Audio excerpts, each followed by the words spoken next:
ర్యాపిడో కానీ మ్యాప్ పట్టుకొని పోతా ఉంటే ఇది అడవిలో తీసుకుపోయింది. ఇక్కడేమో చూపిస్తుంది కానీ ముంగటేమో రోడ్ లేదు.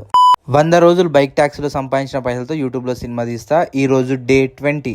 ఈ రోజు కూడా ఎర్లీ మార్నింగ్ స్టార్ట్ అయిపోయినా. ఇంకా నేను పోయే దారిలో అనుకుంటున్నా ఈ రోజు కూడా నిన్నట్లక మంచి ఎర్నింగ్స్ కావాలి, తొందరగా మనం సినిమా స్టార్ట్ చేయాలనుకుంటే కరెంటు పోయింది. శకునం బాగాలేదు, అయినా కూడా అయిపోతుందిలే.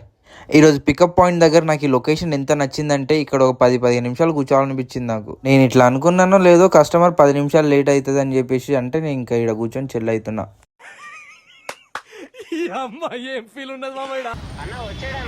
లేదు, మీరు క్యాన్సిల్ చేసేసారు ఇప్పుడే. ఈ కస్టమర్ కోసం నేను 10 నిమిషాల నుంచి వెయిట్ చేస్తుంటే నా బండి కాకుండా ఇంకో బండి ఎక్కి వెళ్ళిపోయాడు. ఒక పార్సల్ పడ్డది, ఇంకా నేను పికప్ చేసుకొని పోతా ఉంటే ట్రాఫిక్ లో అంబులెన్స్ ఆగిపోయింది. దానికి జాగేసలే, లోపల ఒక పేషెంట్ ఉన్నాడు. డ్రాప్ లొకేషన్ దగ్గర కస్టమర్ కి ఎన్నిసార్లు కాల్ చేసిన లిఫ్ట్ చేయడు. ఇదేం సరదానో ఏమో. ఈ సపోర్ట్ ఇంటే చిన్నప్పుడు నాకు మస్తు భయం అయ్యేది, ఇంట్లో ఉరుకుతుండే. ఇప్పుడైతే మస్తు అనిపిస్తే ఇంటుంటేది. ఆ మ్యూజిక్ వింటూ వింటూ ఇంకా పార్సల్ పికప్ చేసుకొని వెళ్ళిపోయినా. ఇక ఇది పార్సల్ కొంచెం పెద్దగా ఉంది, లాంగ్ రైడ్ అని యాక్సెప్ట్ చేసిన.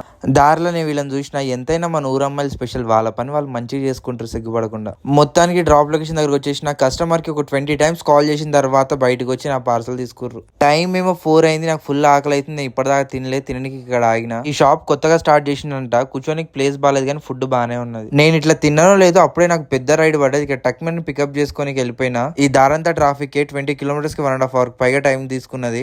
ఇన్ని రోజులు గాడిద కష్టం అంటే నేను విన్నా, ఇప్పుడు కళ్ళారా చూసినా. ఇదే అనుకుంటా గాడిద కష్టం అంటే. ఇది కష్టం ఇంకా నేను చూడలేక ఇంకా ఇంటికి వెళ్ళిపోతున్నా. ఇక ఇది నా ఎర్నింగ్స్ ఈ రోజుకి. రేపు కలుద్దాం. Bye bye.